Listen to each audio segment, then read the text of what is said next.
ચાલો પઝલ્સ દેખાય છે તમને બધા? હા.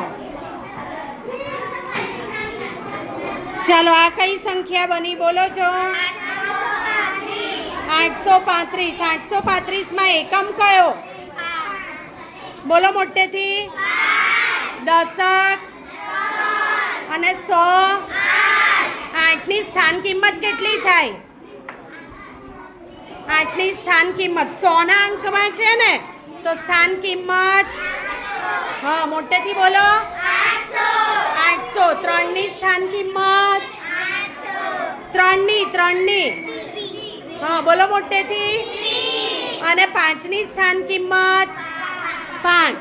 એકમના સ્થાનમાં હોય એટલે 5. ચાલો મને સંખ્યા બનાવીને બતાવવાની. ચલો આમાંથી મને 3804 બનાવીને બતાવો. ચાલો 3804 ફટાફટ અહીંયા ગોઠવી દો. અહીં ગોઠવી દો. 3804 ફટાફટ. 0 શોધો. હા 3804 હા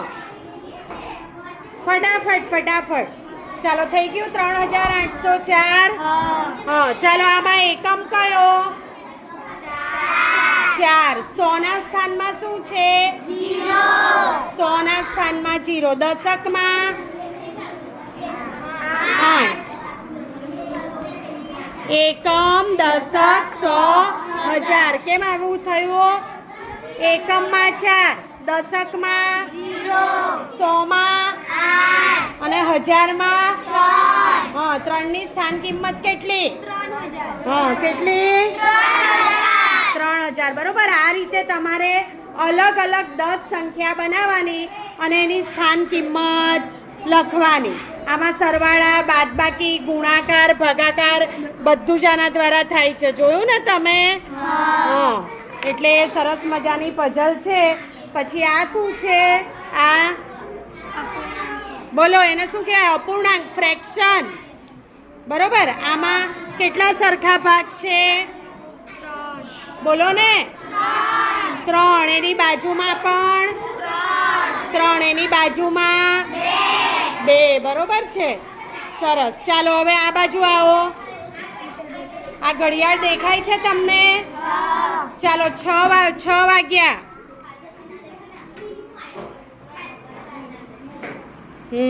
6 વાગી ગયા ને? હા. કલાક કાંટો કેટલા પર હોય? કલાક કાંટો 6 વાગ્યામાં કલાક કાંટો 6 પર અને મિનિટ કાંટો 12 ઉપર. કેટલા ઉપર? 12 ઉપર. ચાલો ગમ્યું બધાને? પઝલ ગમી બધી? ઘણી બધી પઝલ છે. આપણે ફરી કોઈ વાર બીજી બધી પઝલ્સ પણ લઈશું. ચાલો આ ફ્રૂટ્સ ગોઠવો છો. ફ્રૂટ્સ ગોઠવી દો બધા.